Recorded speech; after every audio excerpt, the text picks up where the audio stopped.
The rain had no mercy that evening. It wasn't the soft, romantic kind that lovers walked through, laughing under one umbrella.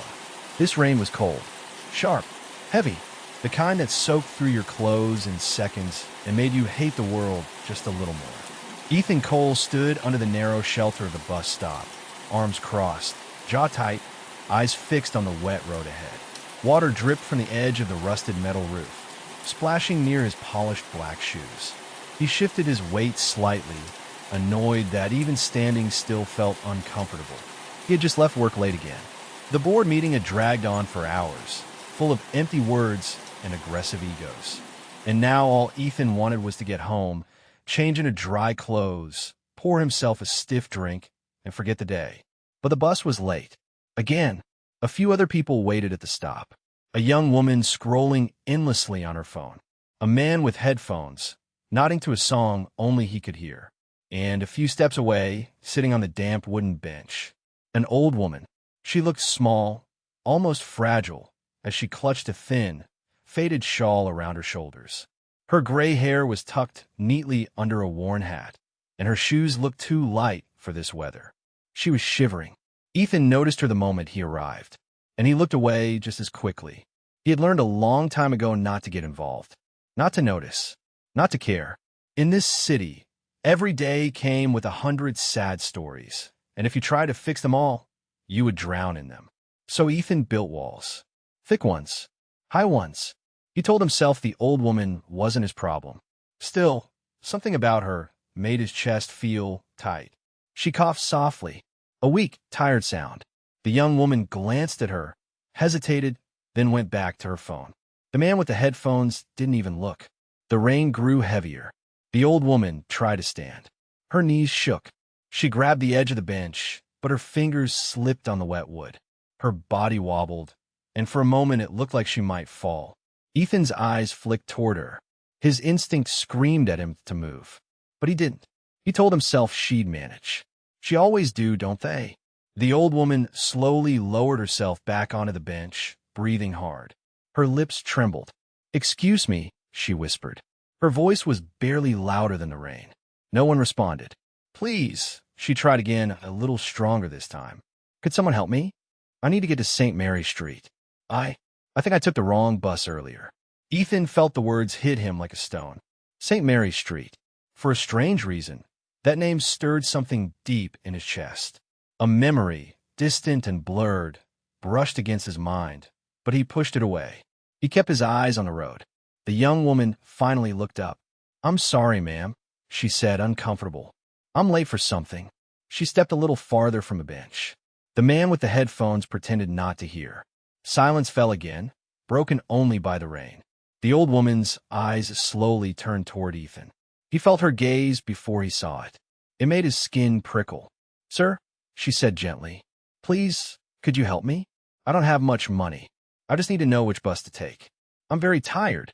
Ethan sighed, loudly. He hated that his heart was starting to beat faster. He hated that familiar pressure in his chest. He turned to face her. "Look," he said, his voice controlled but cold. "I don't work for the bus company. I don't know where every bus goes. And I'm not in a position to help everyone who's lost. You should ask someone else." Her face fell, not in anger, in disappointment, and something else. Pain, real pain. "Oh," she murmured, "I'm sorry to bother you." She lowered her eyes, her fingers tightening around her small, old handbag. Ethan turned away again. He told himself that was the end of it.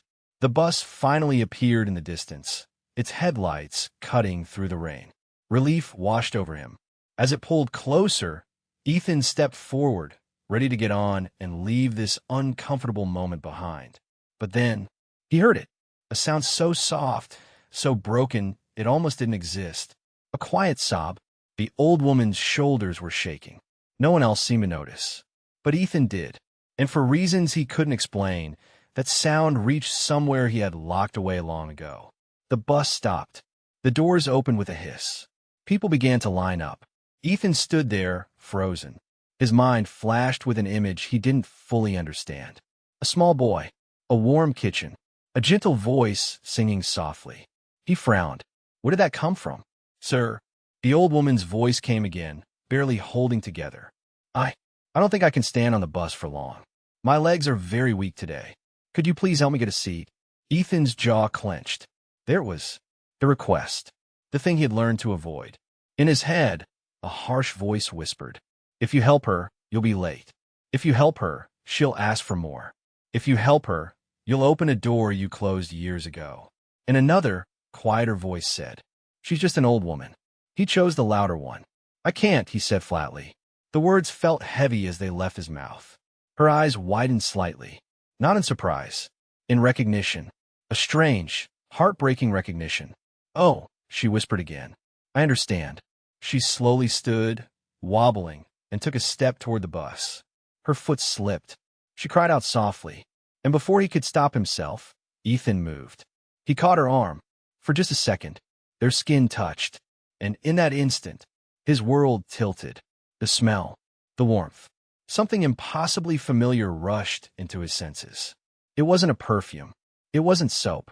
It was home. His heart slammed violently in his chest. He pulled his hand back as if burned. The old woman looked up at him. Her eyes met his. They were tired, kind, and filled with something dangerously close to love. "Thank you," she said quietly. Her voice shook. Ethan stared at her. A sharp pain bloomed behind his eyes. "Do I know you?" he asked, almost against his will. She hesitated, just for a second. Then she smiled. A sad, gentle smile. "Not anymore," she said, and stepped onto the bus. Ethan stood there, unmoving, as the doors closed. The bus pulled away, carrying the old woman with it. Rain continued to fall. The bus stop felt suddenly empty, even though people still stood there. His chest hurt. His hands trembled. Not anymore. The words echoed in his mind. Why did they hurt so much? Why did her voice sound like a song he used to know, but had forgotten? Why did St. Mary's Street feel like a wound? The bus lights disappeared into the night, and Ethan was left with a feeling he could not explain. A feeling that something important had just slipped past him. Something he had once lost. Something he had just rejected. That night, he couldn't sleep. The old woman's face haunted him. Her eyes.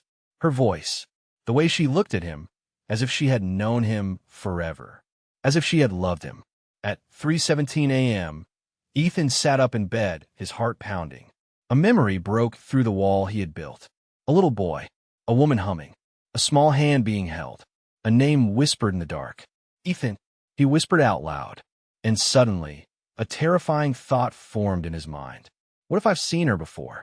Who is the old woman? Why does she feel like home? What dark truth from Ethan's past is about to surface? Ethan did not go to work the next morning. For a man who had not taken an unplanned day off in almost 10 years, that alone should have frightened him. But he did not care. The image of the old woman at the bus stop had not left his mind for even a second. Her voice, her hands, the way she had said, "Not anymore," and the way his heart had reacted, as if it recognized her before his mind did. He sat on the edge of his bed, staring at the floor, the rain from the night before still echoing faintly in his ears. His phone buzzed. A message from his assistant. "Sir, the board is asking if you're coming in today." He typed back slowly, "Not today." He dropped the phone. His hands were shaking. He stood and walked to the kitchen. The apartment was silent. Too clean, too empty. He poured coffee he did not drink. The smell filled the room. And suddenly, without warning, the memory returned stronger this time. A small kitchen. Yellow curtains. The sound of rain on a tin roof. A woman humming while stirring a pot. A boy sitting at a wooden table, swinging his legs, waiting. "Ethan, wash your hands before you eat." The voice was warm, firm, loving. His chest tightened. "Stop," he whispered. But the memory did not stop. It grew. He saw himself younger. 6 years old. Thin. Quiet. Watching other children run into their parents' arms after school. No one ever waited for him. Until one day, a woman stood by the gate. She wore a faded blue dress. Her hair tied back. She smiled when she saw him. "There you are, my boy." She held out her hand. He had hesitated. "Are you my mother?" he asked. Her eyes had softened. "No," she said gently, "but I will take care of you." Ethan's breath caught. His hands gripped the edge of the counter. "That's impossible," he muttered. "I was adopted by the Coles. I grew up in a good home. That's all." but his body knew something his mind was trying to deny. The warmth, the safety, the voice. It all matched. The old woman. He grabbed his coat. The decision was sudden, but it felt inevitable. If there was even a chance, even a small chance, he needed answers. St. Mary Street was not far from where he lived now, but he had not been there in decades. As his car moved through the city, the buildings changed. The glass towers gave way to older structures, smaller shops, narrower roads. The air itself felt heavier. When he finally turned on his St. Mary's Street, his heart began to pound. The houses were old, some were broken, some abandoned, and at the far end of the street stood a small building with peeling white paint. A faded sign hung above the door. St. Mary's Children's Home. His hands tightened on the steering wheel. No, he whispered. Memories rushed back like a flood. The smell of soap, the sound of children crying at night, the small iron beds, the way the woman moved from one child to another, wiping tears, singing softly. He had not been adopted straight from birth. He had lived here first. He had forgotten, or forced himself to forget. And suddenly he knew. The old woman was not a stranger. She was part of the beginning he had buried. Inside the building it was quiet. Too quiet. A younger woman sat at the front desk, typing. She looked up. Yes. I'm looking for someone, Ethan said. An elderly woman. Gray hair. Small. Kind eyes. The woman frowned. Do you have a name? His throat tightened. I don't know her name. The woman hesitated. Sir, we don't allow visitors without. I lived here, he said suddenly. Her eyes widened slightly. You did? Yes. A long time ago. I was a child here. Silence stretched. Then she stood. Please wait. She disappeared into the back. Ethan's heart hammered. After a few minutes, she returned with a thin folder. This is our old registry. What year were you here? I think around 1994. She flipped through the pages. Then she stopped. Her finger paused on a name. She looked up slowly. Ethan. Cole. He froze. Yes. She turned the folder toward him. Inside was a small, faded photograph. A group of children stood in front of the building, and behind them, the woman. Younger, but unmistakably her. The same eyes. The same gentle smile. Under the photograph was a name. Margaret Hale. Ethan's vision blurred. That's her, he whispered. Margaret Hale was one of our senior caregivers, the woman said quietly. She worked here for over 30 years. She's still alive? Ethan asked. Yes. She lives in a small assisted housing facility nearby. Ethan's chest felt tight. Why didn't she tell me? He whispered. The woman hesitated. She tried. He looked at her sharply. What do you mean? The woman lowered her voice. Many years ago, when you were adopted, she asked to see you. The adoptive family declined. They wanted a clean break. Ethan's stomach dropped. No. She wrote letters. The woman continued. They were never delivered. His hands trembled. She raised me, he said. Yes. The woman replied softly. In many ways, she did. The woman handed him another folder. These are copies of the letters she wrote. Ethan opened it. His breath caught. The handwriting was careful, gentle, full of love. My dear Ethan, I hope you are safe and happy. I think of you every day. You will always be my boy. Tears blurred the words. She never stopped, the woman said. She never stopped loving you. Ethan closed his eyes. The memory of the bus stop burned in his mind. I can't. Those were the words he had given to the woman who had given him everything. The assisted housing was small, plain, quiet. Ethan walked down the corridor, his heart pounding. A nurse pointed to a door. Room 214. He stood there for a long moment. Then he knocked. No answer. He knocked again. Come in, a weak voice said. His hand shook as he opened the door. The room was simple. A small bed, a chair, a window, and, sitting by the window, Margaret Hale, the old woman from the bus stop. She looked up. Her eyes widened. For a second, she did not breathe. Ethan, she whispered. The sound of his name on her lips shattered something inside him. You knew, he said hoarsely. You knew it was me. She nodded slowly. I recognized you the moment you turned around. Then why didn't you tell me? Tears filled her eyes. Because I did not want to burden you. You looked successful, busy, happy. He laughed bitterly. You begged me for help. I only wanted to speak to you, she said. Even for a minute. His chest ached. I told you I couldn't. She lowered her gaze. I know. Silence filled the room. He swallowed hard. Why didn't you fight to keep me? Her voice broke. I did, but I was only a caregiver. I had no rights. Tears ran down her face. I loved you like my own. Ethan's breath hitched. There's something else, she said softly. His heart stilled. What? She hesitated. Your mother. He leaned forward. My biological mother? Margaret nodded. She did not abandon you willingly. Ethan froze. What do you mean? She was sick. Very sick. And she begged me to protect you. The room seemed to tilt. She loved you, Margaret whispered. More than her own life. Ethan's hands clenched. Why are you telling me this now? Margaret looked at him with deep sadness. Because I'm not well, Ethan. His heart dropped. What do you mean? The doctors say I do not have much time. The words hit him like a blow. No. I wanted to see you one last time. Tears streamed down her face. I did not expect you to come. Ethan sank into the chair. The weight of everything pressed down on him. I left you, he whispered. You did not, she said gently. You were a child. I refused you. She reached for his hand. You did not know. But he did. Deep inside, he had known, and he had still turned away. As he held her hand, the door suddenly opened. A nurse rushed in. Mr. Cole, you need to come quickly. What's wrong? He asked. Margaret's grip tightened. The nurse's voice trembled. It's your file. There is something in your adoption records that was hidden from you. Ethan's heart pounded. What is it? The nurse looked at him with fear. Margaret is not just the woman who raised you. She is the woman who saved you. And the truth about your birth. Her voice dropped to a whisper.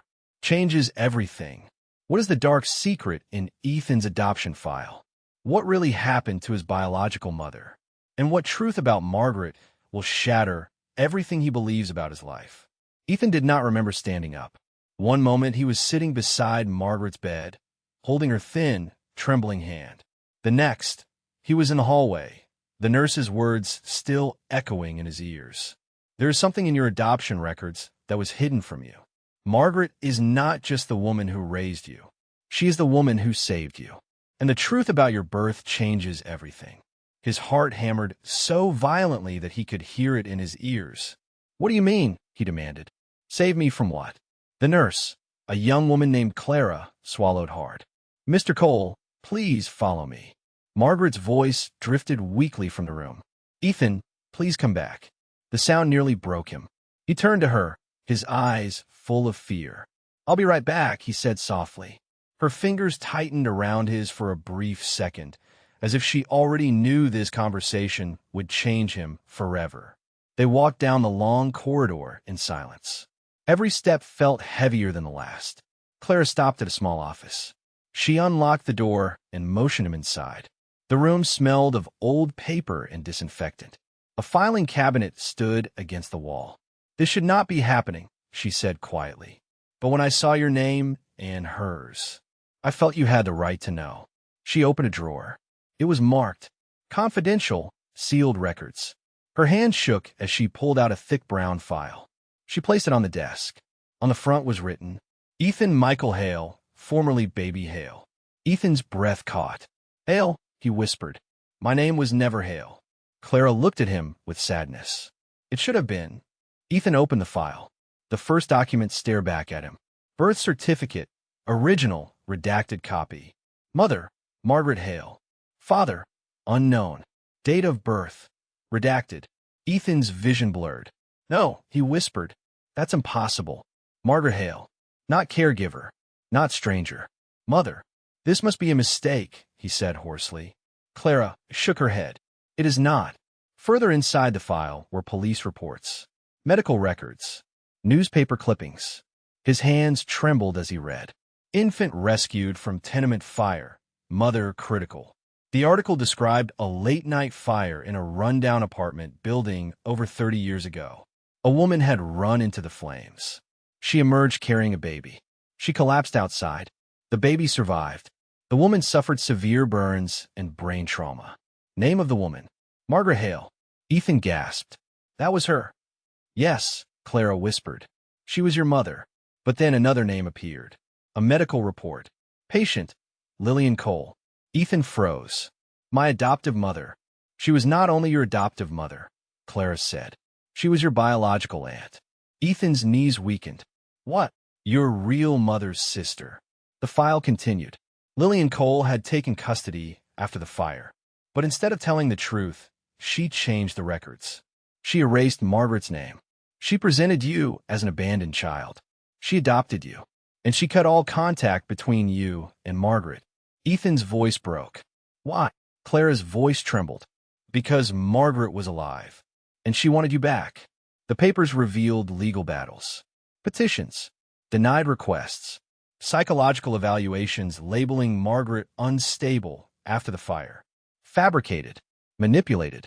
Signed by doctors paid to lie. She destroyed her sister, Ethan whispered.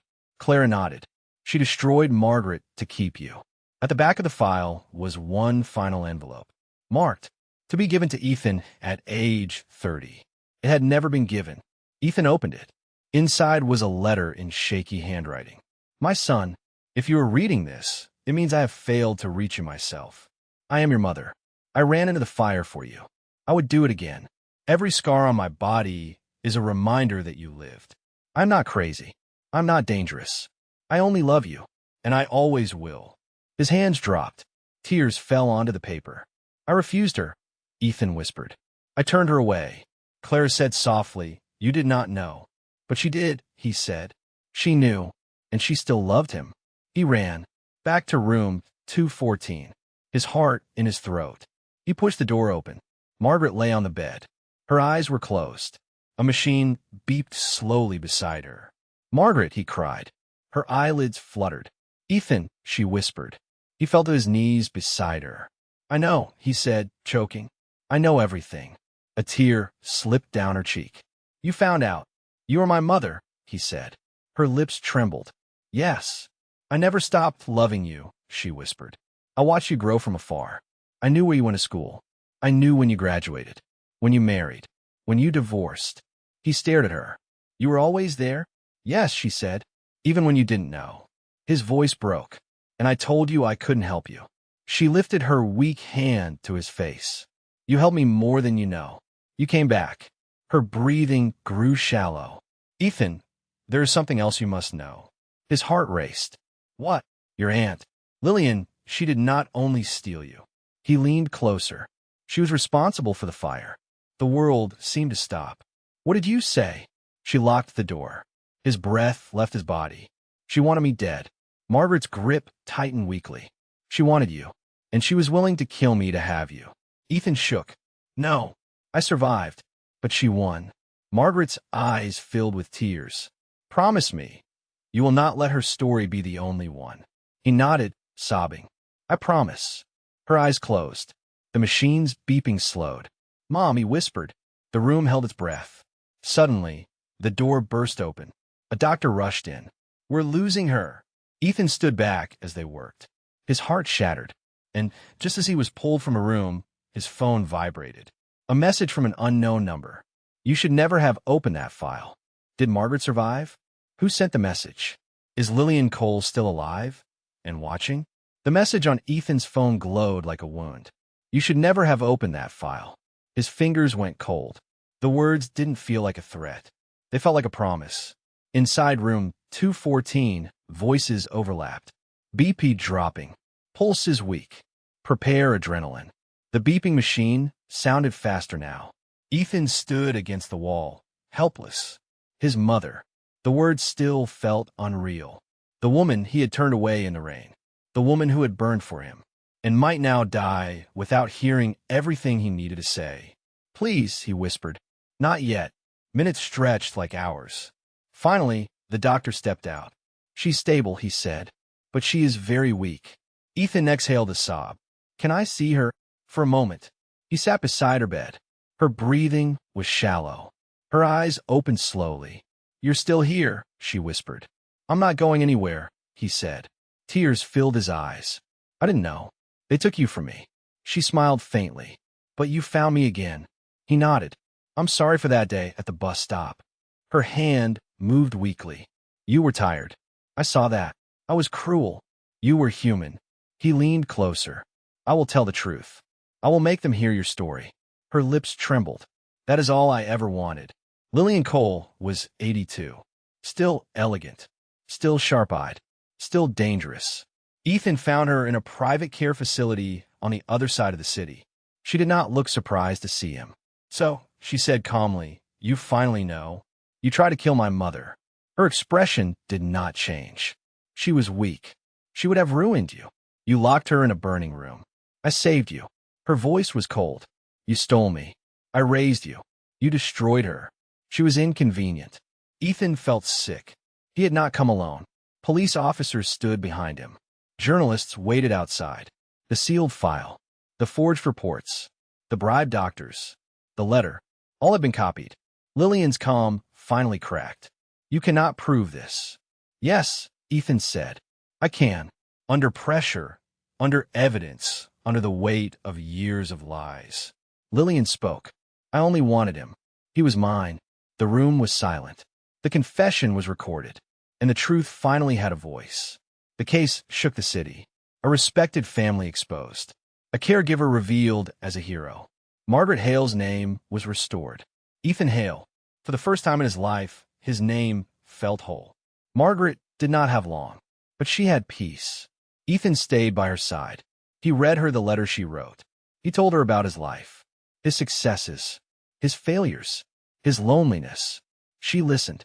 She smiled. "You were always enough," she whispered. On a quiet morning, with sunlight on her face, Margaret Hale passed away, holding her son's hand. Ethan transformed St. Mary's home into a foundation for forgotten children, for caregivers, for mothers who had no voice. He named it the Margaret Hale Foundation. Months later, at the bus stop, in the rain, Ethan stood. A different man. He watched an old woman struggle, and this time, he stepped forward, because sometimes the person you ignore is the one who loved you first. And sometimes love waits quietly until you are ready to see it. Don't forget to like, share, and subscribe.